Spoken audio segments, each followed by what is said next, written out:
new KNEW 1 first video. It's not the first video I'm recording, so I probably won't sound as nervous as you think I should, but this is the first one for week 1, June 23rd to 28th.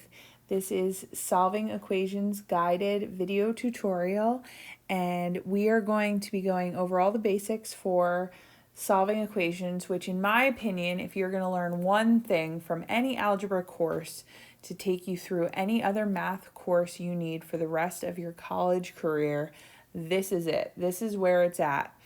You should be able to solve equations frontwards, backwards, upside down, blindfolded, any way you slice it. Solving equations, you got to be able to do it. So let's get started.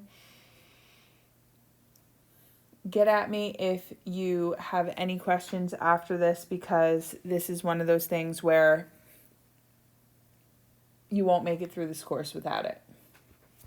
Not to put it out there right in the first minute, but this is one of those really, really important things.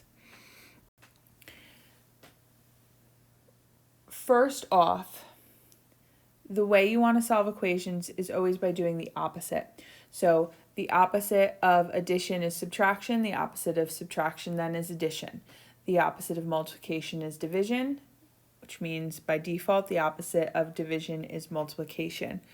This should be a review topic from Math 15, which is Algebra 1. I'm sure you had wonderful professors who taught you this. I'm sure this is a review. Fast forward where you need to, slow down where you need to, ignore me if you need to. Sometimes it helps just to have a different voice, a different viewpoint, a different perspective on things.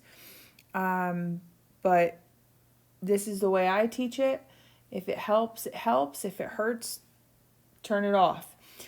Go to the independent one and check your work with my answer key. Let me know if you have any questions. Here we go. Number 1, we have x plus 12 equals 17. We want to get x by itself. My method, I always circle my variable, which in this case is x. I try to keep it as consistent as possible, always using x. My next step is I always do what I call draw the river. My river is just a line that I draw down the equal sign. The reason why I do that is because nothing crosses that river without being able to swim. If I'm moving something from one side to the other, I'm doing it by doing the opposite. So I have to get that positive 12 away from that x. I need to do the opposite. What's the opposite of positive 12? Negative 12.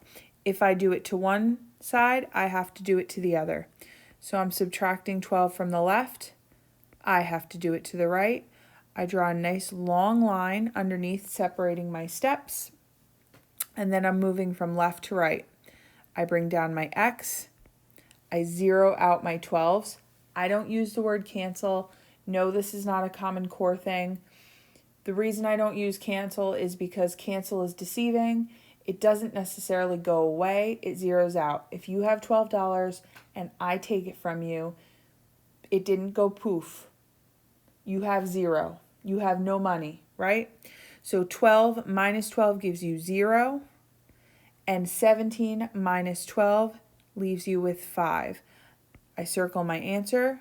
X equals 5. You need something on both sides of the equation. What you have is an x on the left, a 5 on the right, and you are done. Number 2, very similar to number 1, except now I have a negative 7 that's been attached to the x, but my steps are the same.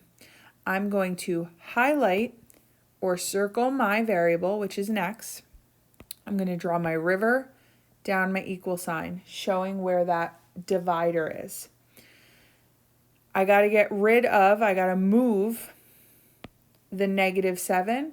I do it by doing the opposite, so I add it. If I do it to the left, I have to do it to the right.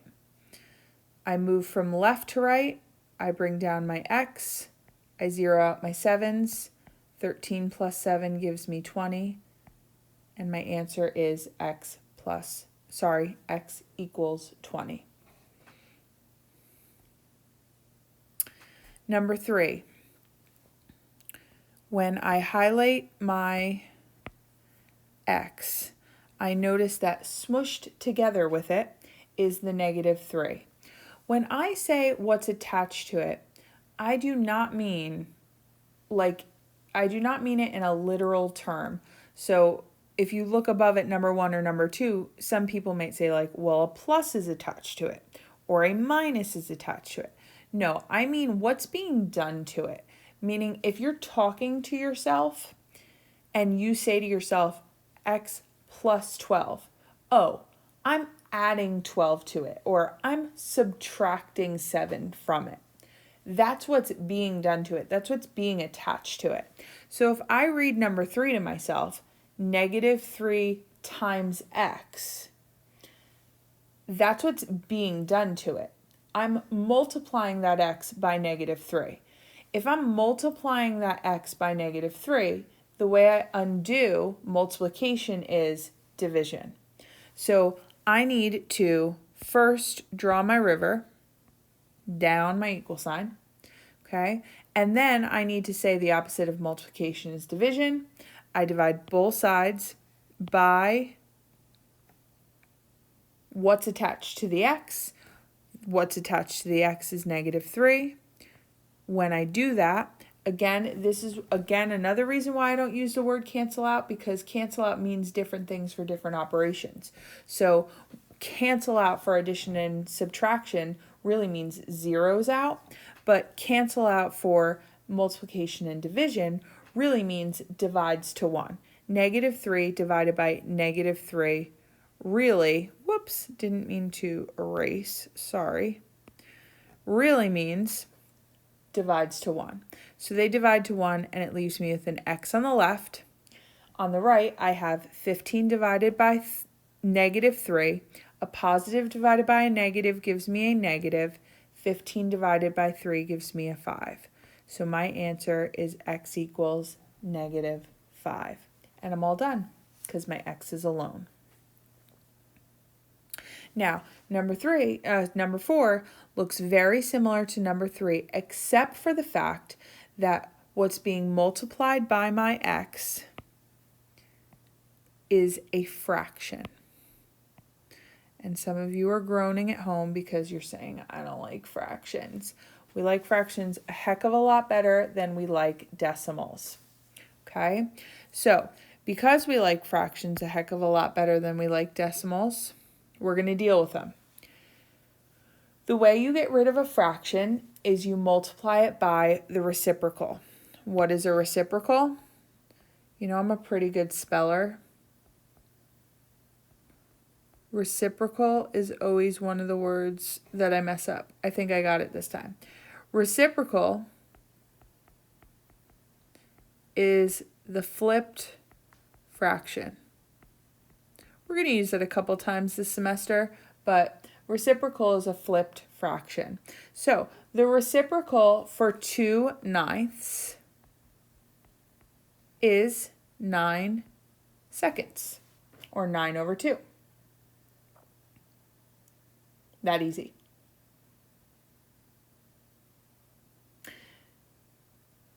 In order to get rid of a fraction, I multiply by its reciprocal. The reason I do that is because when I multiply a fraction by its reciprocal, I multiply fractions straight across. When I multiply straight across, I'm going to get 18/18, and 18 divided by 18 will give me 1, which is what I'm looking for, right? The other way you can think about it is this. When I have two fractions and I'm multiplying them together, I can simplify like a boxing ring, corner to corner. And when corner to corner I have the same numbers, the numbers cancel out. So this 9 and this 9 knock each other out. And this 2 and this 2 knock each other out. And basically, again, here's that word nothing. I have nothing left. But I don't really have nothing left. I have 1 left. And 1 is always good when I'm multiplying or dividing because it means I'm done. So now that we've done all this work on the side, let's see what it means for this problem. I told you that when I have this fraction, I'm going to multiply by its reciprocal. So let's come over here and we're going to multiply by its reciprocal. But when I do it on one side, I have to do it to the other. Now, I don't like on the right when it looks like I have a whole number times a fraction. So I'm going to put the 6 over a 1 so it looks like I have a fraction times a fraction. I like that a lot better. It makes my life easier. So over here on the left, you know what happens. We just kind of did it over here, right there. Okay, the 9 knocks out with the 9, the 2 knocks out with the 2, and I'm just left with an x. So I have x equals. So I'm pretty much done. I just have to figure out what it equals on the right. Now, over on the right, I'm just going to multiply straight across. So straight across the top, 6 times 9 gives me 54. And on the bottom, 1 times 2 gives me 2. 54 over 2. I have to figure out what that equals, and that is equal to 27. So x equals 27, and I'm done. Not bad for a fraction one, right? I mean, it took us a while, but that was kind of the prep work. Now that you know what it looks like, you'll definitely be able to do it on your own. All right, let's look at number 5. So talking through this one, we highlight our x, we draw our river, and we say what it's saying, or we say what it's looking like. X divided by 7 equals -8. Well, if x is being divided by 7, what's the opposite of divided by 7? Times 7. So we need to multiply both sides by 7, right? So we're going to multiply this side by 7. And notice how I do it. Notice how it looks, because this is what I'm going to expect you to do all summer. Okay? So we're going to multiply the left by 7, the right by 7.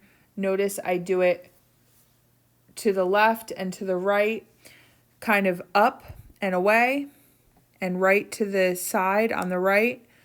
This cancels with this for the same reason we just talked about. If you have 1 in the denominator and 1 in the numerator, they cancel out. Cancel, right? They multiply to 1. And we're left with just x equals -8 times 7, which is -56. And we're done. Number 6 looks very similar to number 5, except there's one extra step. So highlight our x, draw our river, and talk through it. We have x, we divide the x by 4, and then, x, we divide it by 2, and then we subtract 4, equals 6. Think of it like this. You have a present. You put the present in the box, you wrap the box, you put a pretty bow on it, okay? Everyone has the one grandma who unties the pretty bow, unwraps the present, keeps the wrapping paper, doesn't rip into it, and reuses the wrapping paper, right? Solving equations is a lot like unwrapping the box and keeping the wrapping paper. The present is the x. We have to get to the present without ruining the wrapping paper. So if we have to get to that x by undoing all that stuff, how do we do it? X divided by 2, and then we're subtracting 4. What's the first thing we need to undo? Well, it's the -4. And let me tell you, there's no big secret. It's going to be the last thing you say. So first, we're going to add 4 to both sides. We're going to bring down what we can. So that's going to be x divided by 2. These 0 out, and we have 10 on the other side. Now it looks just like number 5. We're going to multiply by 2. Notice how I put it up, so it's in the numerator on the left. I'm going to put it right on the side on the right. Numerator and denominator cancel on the left, and x equals 20. And we're done.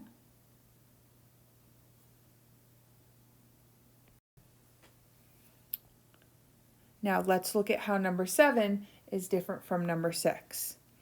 For this one, let's think about our present metaphor. X minus 12 divided by 11 equals negative 3. If we find our x, highlight it, and draw our river, this is the case where there's 2 presents in the box. This is the sweater vest and the tie. Well, are we giving the present to Grandma or are we getting it? Anywho. All right.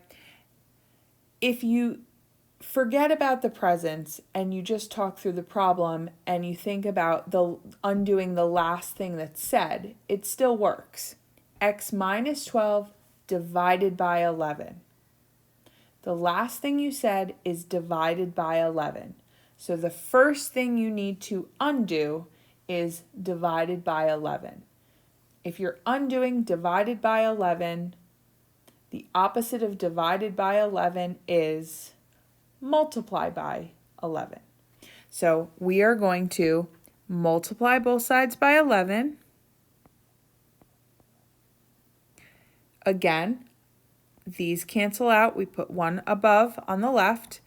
We get x minus 12 when we bring it down on the left, negative 33 on the right. Now it looks like question 2. We add 12 to both sides, and we get x equals negative 21. And we're all done. Number 8 looks very similar to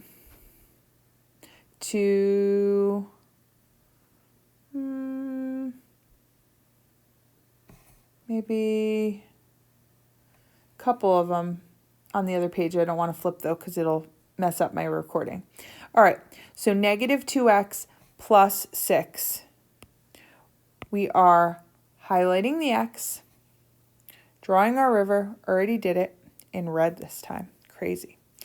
All right, negative 2x plus 6. Last thing I said is plus 6, so we're going to go ahead and get rid of that first.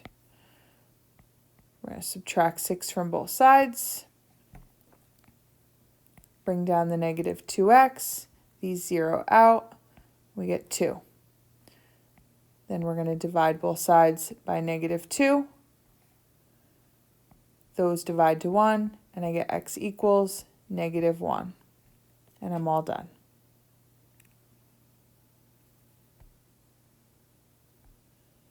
Now, number 9 looks a little bit different because there is a variable on both sides. So for this one, after we identify our variable and we draw our river, we have choices. And this is where the river becomes very important. We cannot solve the equation with the variable on both sides. So what we want to do is we need to move 1 to the other side. Now it doesn't matter which way we do it, and it actually doesn't matter if we do it first or we move our numbers first, but I highly, highly, highly recommend moving your variables first. Now, we can move the 5x over there, or we can move the 2x over there. If we're moving the 5x to the right, we're going to subtract it because it's positive. If we're moving the 2x to the left, we're going to subtract it because it's also positive. I like keeping everything positive if I can. So I'm going to move the smaller one to just keep things positive. So I'm going to subtract 2x on this side, and I'm going to subtract it from this side. Now keep in mind, I have to subtract it here and here because those are my x terms, and those are my like terms. So I have to keep apples with apples, oranges with oranges. So x's with x's, and numbers with numbers. So I go left to right. 3x minus 4 equals 5. Those zero out. Now it looks like number 8, and I can add 4 to both sides. I bring down the 3x, these zero out, and I have 9 on the right. I divide both sides by 3. These divide to 1, and I get x equals 3. And I'm all done. Number 10. These are not like terms, nor can you combine them even if they were, because this is being distributed to those two terms in the parentheses, so you have to multiply those first. So I'm going to rewrite the 2x because I'm not touching it, and then I'm going to distribute. So when I distribute this 3x, negative 3x, to the x, I get negative 3x. When I distribute the negative 3 to the positive 2, I get negative 6. And then I get 2x plus 1, which I don't touch. Now, when I combine these two terms, I get negative x. Notice how I didn't add, I didn't subtract, I didn't do anything with the opposite because I am not moving it from the left to the right. So I just put it together. So I have negative x minus 6 equals 2x plus 1. Now it looks just like number 9, and I have choices. I can either move the negative x or the 2x. I'm going to choose to move the negative x because I don't like the negative, and I can get rid of it if I add it to both sides. So I'm going to add the x to both sides, and if I do it, I have to move it, and I have to add it to the 2x on this side because, again, like terms. These zero out. I have negative 6 equals 3x plus 1. I subtract the 1 from both sides. Now I get negative 7 equals 3x, and those zero out. I divide both sides by 3. Notice I'm dividing by the 3 over here because I'm trying to get x alone, and I get negative 7 over 3 equals x. I'm going to leave that fraction because it's simplified, and I'm allowed to do that, and that was a doozy. This is a challenge problem, number 10.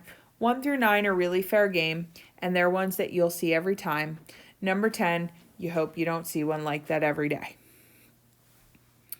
You are going to practice these. If you have any questions, let me know, and try some of the ones on the independent worksheet that go along with it. Check your answers on the answer key that will match and be posted to go along with it.